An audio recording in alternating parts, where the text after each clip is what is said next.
would have hit right there. What is up, W Sports Podcast? Jimothy and Tubby, we are back again. And you know why? Because this is NFL Free Agency Updates 1.0. Because there's a good chance we're going to have 2.0 because not all these guys have signed and we're a couple days into it. So, Tubby, welcome back to the show. What's up? It's been a hectic NFL free agency right off the bat.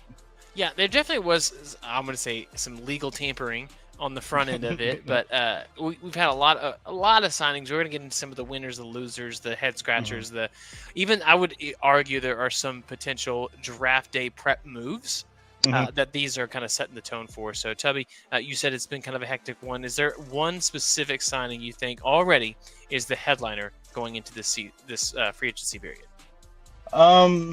So I'm not going to say a signing. I'm going to say a trade that happened right before, and it's the Joe Thuney trade from Kansas City to Chicago. I was pretty surprised by that one, honestly, especially after a couple days into free agency, the Chiefs cleared up $49 million in cap space. I'm like, if you would have done that earlier, you could have kept your all-pro left guard. And you traded him for a fourth-round pick for the Bears. I mean,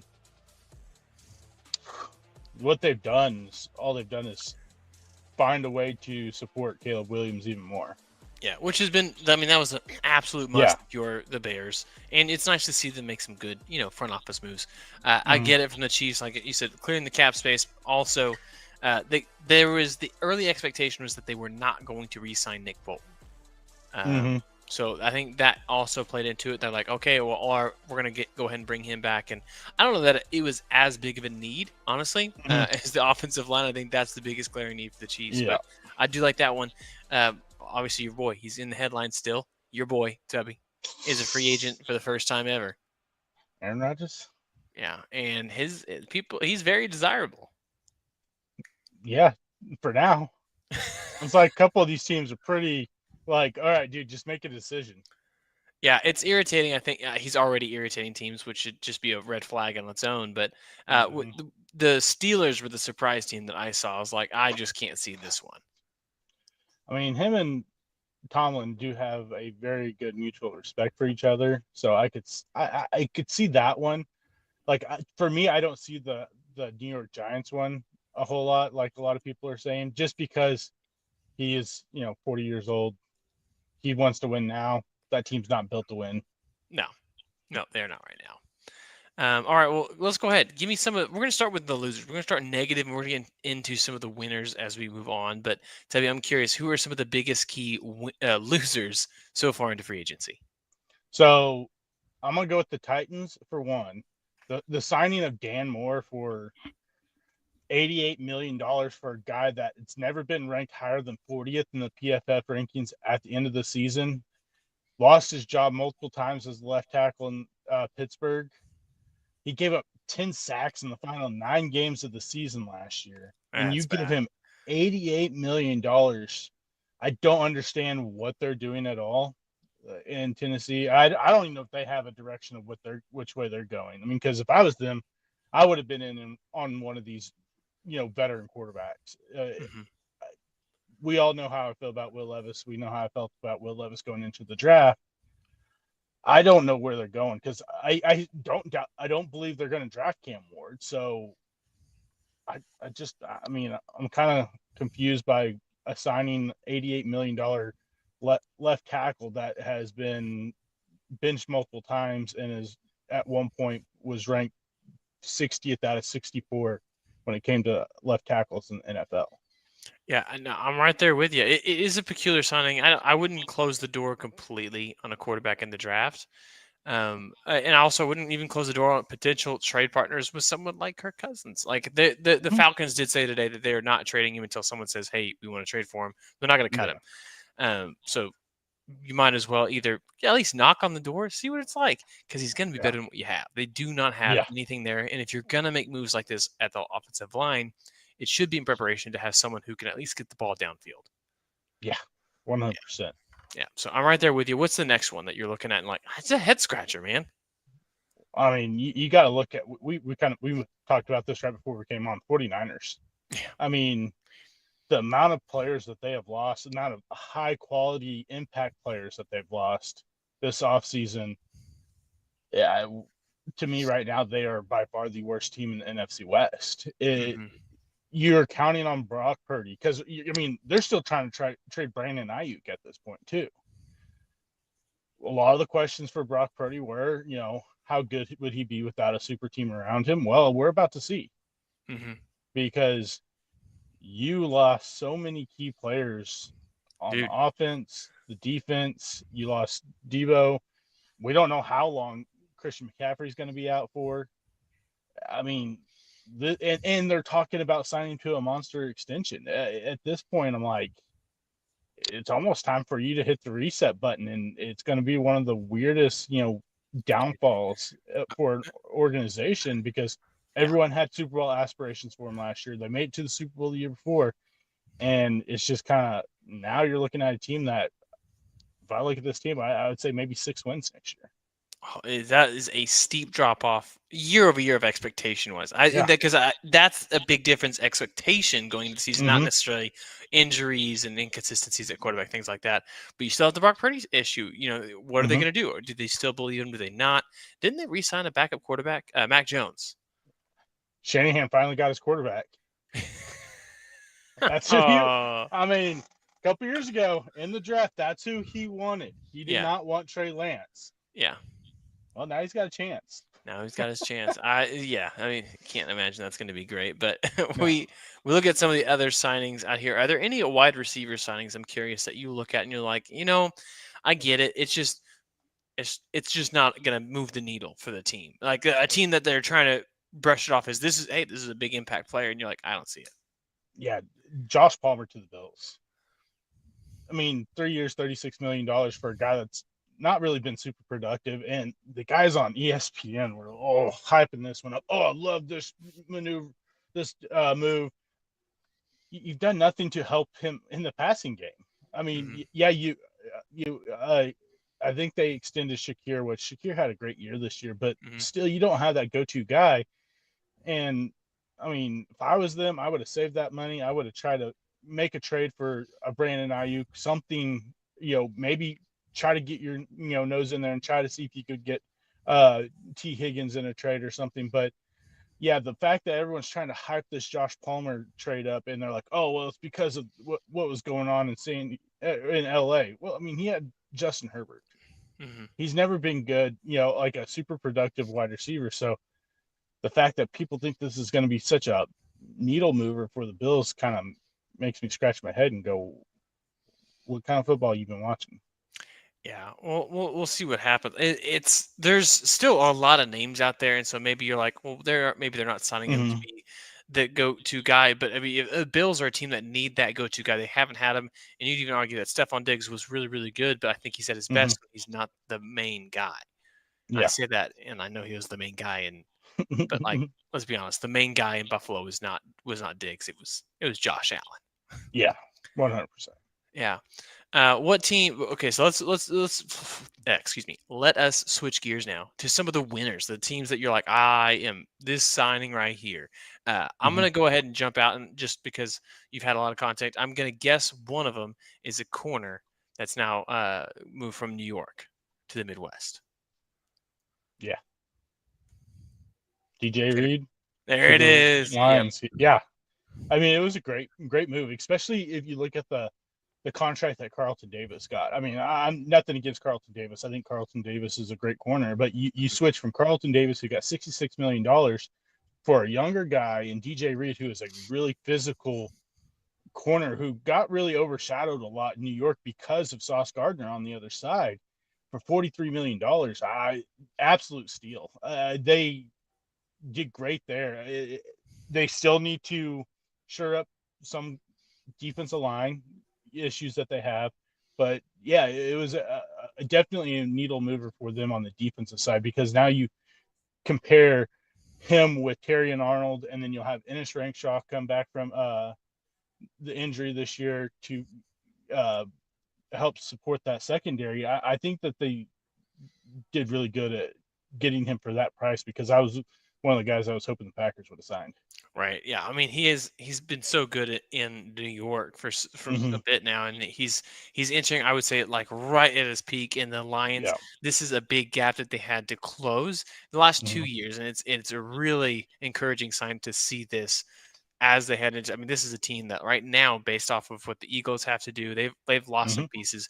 The Yeah. Chiefs have to rebuild some pieces, and we have seen the gaps in the Josh Allens and stuff like that, and Lamar Jackson. The Hmm. Lions, the door is open. Go make the moves. This is a huge piece. I'd argue this might be the best move so far. Are you just nodding your head? I feel like I just left you speechless. All right. Oh, I lost you. That's why I didn't leave you speechless. We had a bad connection, so I'm sorry about that. I was like, I feel like I left you speechless. There we go. All right, well, we're back at it. So, all right, what's the second best movie you've seen so far? I think it's everything that the Bears have done. I think the Bears have won the free agency so far this year. I mean, outside, I mean, you can't count I don't know if you can really count the trades, but the trades were great. Getting Tooney, getting Jonah Jackson, shoring up that inner part of that offensive line that was a big problem last year. Then you sign the number one interior offensive lineman, Drew Dahlman, who is a very underrated center from the Falcons. Then on the flip side, you get a Dangbo from the Colts, who has been a very underrated defensive end in his own right. I mean, he had, I think, in the last 4 years, has around 35 sacks, and that's as a backup. And then you get Grady Jarrett from from the Falcons after they cut him, and add to that defensive line. I think the Bears are trending in a really good direction right now in this offseason with the head coaching hiring, and then everything that they've done on the offensive side to help protect Caleb Williams, because now you're sitting there at 10, and if one of those offensive tackles fall to you like Will Campbell or Kelvin Banks, your offensive line is set for the next 3 to 4 years. It's looking a lot better than seeing Caleb Williams scramble around for a 6-yard pass that's Yeah. incomplete. How about this? Is there you said a team? I really like that take on it. There are two teams that used to be powerhouses in most of our high school and childhood, just growing up, that have had a downturn. I don't know if you can tell which team I'm going to talk about, but it's the Patriots and the Colts. Both have been Mm-hmm. pretty active here in the offseason, in the free agency period. There it is. Yeah. Is there one that you think the fan base should see more promise in right now? I Not would say counting quarterbacks. Yeah, no, I would say the Patriots for sure. What they did, they addressed a lot of the issues. They still need to address the offensive line issues, but I imagine they're going to do a lot of that in the draft, because there's not really a whole lot of big name offensive linemen really left out there that can help a whole lot. I wasn't super excited about the Milton Williams deal. I thought it was a little overpriced, because before this year he had 4 sacks. The year before, the other 5 years in his NFL career had a total of 4.5. I Mm-hmm. thought it was kind of a big number for a guy that in his career who's known for being a pass rushing defensive tackle before this year to have 4.5 sacks. Kind of, I think, was a little bit of an overpay, but I still like what they've done. Go out and get Harold Landry, who on a really team friendly deal. Get Carlton Davis, like a player that we talked about earlier.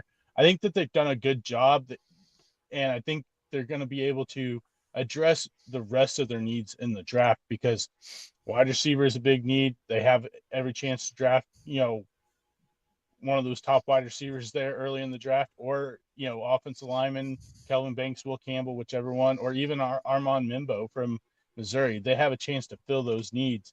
I wasn't super excited. I mean, the Colts have made some moves, but I mean, Daniel Jones to come in to compete with Anthony Richardson, I don't like that really a whole lot. No, I it's like the terrible. Byron Murphy move. I thought that was a good one. Or is it Cameron Bynum? I don't remember. I'm not going to be. They signed one of the Vikings defensive secondary players, but yeah, I liked what they've done on the defensive side. I think they should have tried to keep Dangbo instead of letting him go, but I just I don't think that they've really done a whole lot, because I mean, look at the offensive line now. You lost two of your top offensive linemen on the interior side, opposite of Nelson, so Yeah, let me it ask you definitely that. doesn't help Bigger there. Yeah, bigger loss that you're looking at. Ryan Kelly is one of the people you're just mentioning right Hmm. now for the Colts. He's been there. He's now 32, which is crazy, Yeah. but he has been so good with the Colts. He's been a Hmm. leader on that team. Is that a bigger loss? And I'm going to pull a homer thing here with the Chiefs with losing Justin Reed. Which one is the bigger impact you think those teams are going to feel? I'm going to go with Kelly just because I think the Chiefs did really good at drafting safeties last year in the draft. I'm a Hmm. big fan of what they did in the draft last year with the safeties. So, but I think Kelly is going to be a big one because it's your communication with your quarterback. Hmm. You don't have that communication. You don't have a good veteran center there. You're going to have some issues at times, and so the fact that you lose him and you got all the questions at quarterback right now. Is Anthony Richardson the guy, or are they going to go with Daniel Jones at some point? It's just kind of one of those things where you want to have that security knowing on the offensive line, okay, well, at least we can protect the guy if we need to. Yeah. I do have a question, a random question here when it comes to Okay. this. Did the Chargers, is this a good signing, coaching system and scheme setup, going out and getting Najee Harris? Absolutely. I love it. Right. I hate it as a Chiefs fan, but I think it's a Yeah. great move. Let's go, Najee. Yeah. Absolutely love it because we know what Harbaugh likes to do. He likes to pound the football. Hmm. And granted, maybe Najee hasn't had the career that we thought he would, but he's still a productive running back, and we know he can grind out yards. And they've done a good job of building that offensive line. And they're gonna, I mean, I think they were fifth or sixth in the NFL in rush attempts per game this year. We know Najee's going to be able to, run the ball down some people's throat and wear people out because he's that big bruiser running back. Yeah. I will say I think a lot of these I do like the Fulton signing for the Chiefs, just so I can one more of Mm-hmm. those little ones. And it's so hard sometimes to find those leaders in the clubhouse on the offensive line side. And the defense, I think you can find a little bit more of the scheme Mm-hmm. plug and play type guys. And so I'm going to go back and just make sure. I was going to say I would agree because I think we devalue the interior offensive line way too Yeah. much. So I just want to Yeah. give a little love to Kelly and the interior offensive Mm-hmm. lines. Well, I mean, look at the Eagles. Look what they've Hmm. done. I mean, that interior offensive line for years has been the strength of their team, Hmm. and it is won them a Super Bowl last year. Even with losing Jason Kelsey, they still had guys behind him that were starting at other positions. I mean, we saw them take Mekhi Becton, who everyone looked at as a draft day flop because of the injuries, and Mekhi Becton, all he did was had a great year. I'm surprised, you know, he hasn't. I mean, I haven't seen him get signed yet, and I'm surprised no one's jumped on it. If I was him, I'd be going back to the Eagles for a team-friendly deal because Hmm. I just had my best season there. So yeah, the interior offense line I think is something that is always undervalued when it shouldn't be. Yeah. Oh, 100%. Is I think we're gonna see that sneak back Mm-hmm. the other direction a little bit. How about this Calais Campbell? You know how old he's going to be this year entering the season? 43, 39, but I mean, 39. still, Okay. like it might as well be the same Yeah. thing in the NFL. On the defensive line, this dude he's still, I think they said, what was this stat? I want to read it real quick. At least 5 sacks in each of the last 3 seasons. He's more productive than some of those early kids. I'm just saying, that guy, I I mean, love it. more productive than a Milton Williams who just got $100 million. Yeah, give me Calais Campbell. Team friendly deal. Yeah.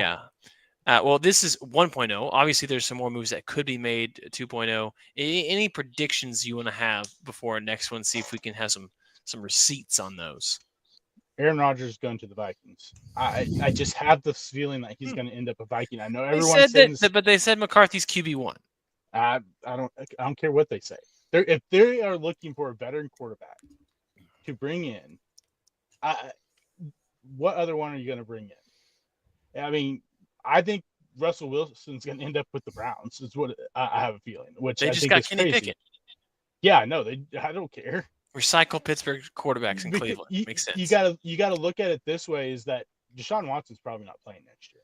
They I hope. mean, you had 2 Achilles injuries, in a span of 3 months. So I mean, Done. yeah, not playing next year. So they're going to need quarterback depth. They didn't sign Kenny Pickett to come in to be the starting quarterback, and so I think he's going to end up there. I think Cooper Kupp ends up as a Green Bay Packer. Sounds like it's going to sound homer, but I think it's the perfect situation for him. because it's the same offensive scheme that Sean McVay runs. He'll be able to play the same position, but with the depth at wide receiver that the Packers have, he won't have to be on the field as much. So he might be able to stay healthier there than he would if he went to like a Jacksonville, like some people have said, or the Patriots or the Bills, just because the Packers have so many wide receivers. They need that one guy that can be that go-to guy, and I think that he could be if he's healthy. We've seen it before in his career, so I think that he ends up a Packer. And trying to think, who else do we got out there? I think that I'm going to say the Steelers end up without a quarterback. They signed Mason Rudolph, but I think they're going to be the team, one of those teams that wishing that they would have jumped on someone earlier, or they would have retained and kept that relationship better with Russell Wilson. And then they end up with Jameis Winston. Might have to. Just all these dumb back and forth. You hear me, it's all going to get you the same result. Who cares? Figure it out, run the ball better, and maybe you'll have a better team. But yeah. Any other final thoughts on this 1.0 before we wrap up the show? Yeah, I hate the Sam Darnold move. For Sam Darnold, I'm surprised we hadn't mentioned it yet. Yeah, I was going to, but I just kind of slipped my mind up until now. I don't like the move. He should have stayed in Minnesota. I don't know 100%. If they were willing to pay him, but you look at, the last couple of games of the season weren't great for him, but you're going from one situation where you had Justin Jefferson, Jordan Addison, TJ Hawkinson, Aaron Jones, a rebuilt offensive line, now to the Seattle Seahawks, who cut Tyler Lockett, traded DK Metcalf with a questionable offensive line, and which was helped out a lot with Geno Smith's mobility. You got worse offensive weapons, and I think there's a chance that we're going to see a pretty bad season from Sam Darnold this year. Yeah, it would totally make sense. Yeah. Right. He had the Geno Smith revival a year before going to Seattle. So sorry, we saw that pumpkin go back to a pumpkin afterwards. The DK trade, what did you think of that?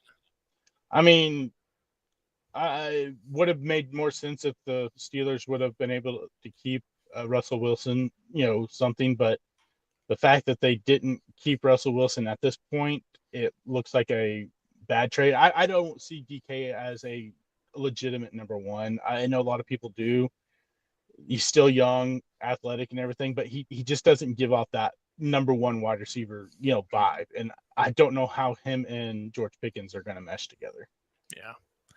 Yeah, I'm right there with you. It's probably not going to be great. You're going to have to get rid of one, and I'm going to get keep the one that's productive. Yep. So, well, guys, that is the show. That is NFL Free Agency Updates 1.0. We hope that you enjoyed the show. I'd love to know your takes. If you're watching this after the fact, go ahead and put your takes in the comment section. We'll come back. We'll make sure we respond to those because we want to know what you think, what you thought of your team's moves, the lack thereof. There are some teams that's like, come on, do something or do something better. That's another key piece to it. But we're going to be back again with another free agency update episode as it kind of winds to a close. And then Tubby is ready for all things draft season. So make sure that you are subscribed to the show if you have not already. What are you doing? Come on. You just got to listen. You just got to subscribe. That way you can stay informed and have really good conversations around sports with you and yourself and your friends. That's what we do. Yeah. So until then, see y'all next time. See ya. See ya.